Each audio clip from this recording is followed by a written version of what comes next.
نبی پاک صلی اللہ علیہ وسلم نے ان کو سننے کے بعد فرمایا کہ ان کادا لیسلم، کہ یہ امیہ بن ابی سلط جو ہے یہ قریب تھا کہ مسلمان ہو جاتا۔ یہ امیہ بن ابی سلط ہے،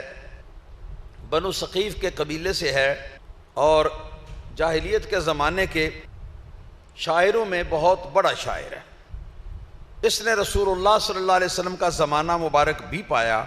اور سرکار کی بعثت کی خبر بھی اس کو پہنچی، لیکن اس کو ایمان لانے کی توفیق نہ ہوئی۔ اور یہ شخص شاعروں کے جو واویلے ہیں، جو شاعروں کے غلط قسم کے اور بیہودہ قسم کے اشعار ہیں،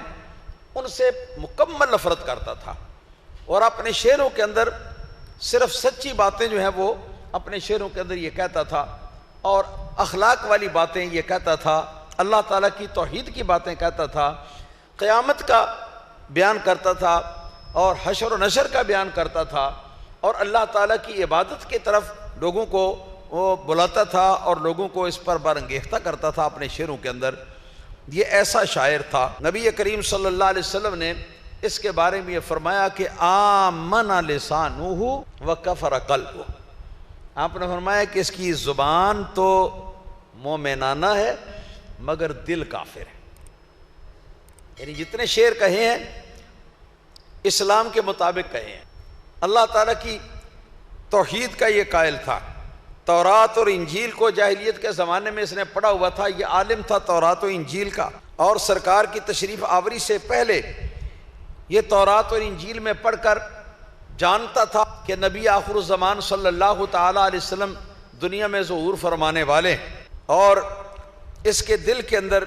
یہ طمع تھا اور یہ خواہش تھی کہ وہ میں ہی بن جاؤں، جو نبی آخر الزمان آنے والا ہے وہ میں ہی بن جاؤں۔ تو وہ نبی آخر الزمان بننے کی آرزو تھی اس کے دل کے اندر۔ لیکن یہ آدمی کچھ کرتا ہے، مولا تعالیٰ کچھ کرتا ہے، تدبیر کند بندہ تقدیر کند خندہ، بندہ تدبیر کرتا ہے اور تقدیر اس کے اوپر ہنس دیتی ہے کہ یہ جو تدبیر کرنے والا کر رہا ہے یہ تدبیر تو فیل ہو جانے والی ہے، اس کو پتہ ہی نہیں ہے بیچارے کو کہ میں جو کچھ کر رہا ہوں تدبیر، یہ تدبیر میری فیل ہو جائے گی، میری کوشش جو ہے یہ رائے گاں جائے گی۔ اس کو یہ تھا لالچ کہ وہ نبی آخر الزمان اسی کو مان لیا جائے گا، تو اس وجہ سے یہ اللہ تعالیٰ کی عبادت بھی کرتا تھا، اور کامل طور پر وہی اس کا سارا کچھ تھا جو کہ مسلمانوں کا ہوتا ہے، عقیدہ اور عمل، اخلاق، کردار، سب کچھ، سوا محمد الرسول اللہ صلی اللہ علیہ وسلم کی نبوت اور رسالت پر ایمان لانے کے۔ تو رسول اللہ صلی اللہ علیہ وآلہ وسلم کو جس وقت اس کے زمانے میں اللہ پاک نے مبعوث فرما دیا اور سرکار دو عالم صلی اللہ تعالی علیہ وآلہ وسلم نے اعلان نبوت فرما دیا، تو سرکار کے حسد کی آگ میں یہ جل بن گیا، اور سرکار سے جلن کی وجہ سے یہ شخص نبی پاک صلی اللہ علیہ وسلم پر ایمان لانے سے محروم رہا۔ حسد بھی بہت بری بلا ہے، بے شمار مرتبہ ایسا ہوتا ہے کہ حسد جو ہے آدمی کو حق گوئی سے روک دیتا ہے یا حق پر عمل کرنے سے روک دیتا ہے، سچائی سے آدمی کو روک دیتا ہے۔ تو یہ حسد تھا اس کا کہ اس نے سرکار دو عالم صلی اللہ تعالی علیہ وسلم کو اس نے اللہ تعالیٰ کا نبی اور رسول نہیں مانا۔ اور اس سے یہ مسئلہ بھی معلوم ہوا کہ اگر پورے کا پورا اسلام کے لباس کے اندر ملبوس ہو آدمی، سر سے لے کر پاؤں تک اسلام کے رنگ کے اندر رنگا ہوا آدمی، اللہ تعالیٰ کی توحید کا بھی قائل ہو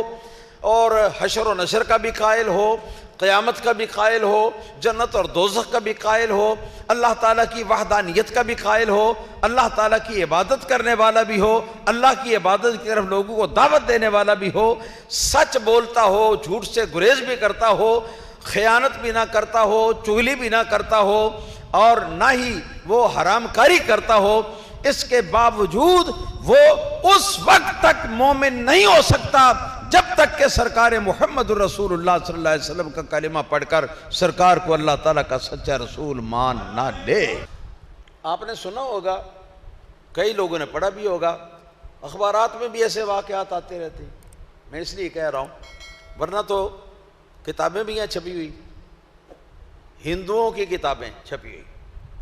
سکھوں کی کتابیں چھپی ہوئی، ان کے اندر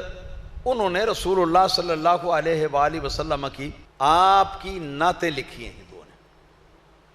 ہندوؤں نے آپ کی نعتیں لکھی ہیں۔ ہندوؤں نے ان میں سے جو انصاف پسند ہیں کسی حد تک، تو انہوں نے نبی پاک صلی اللہ تعالی علیہ وآلہ وسلم کی سچائی کا بیان بھی کیا ہے، اور نبی پاک صلی اللہ تعالی وسلم کی تعلیمات جو ہیں ان کی تعریف بھی کی ہے، سرکار کی نعتیں بھی لکھی ہیں،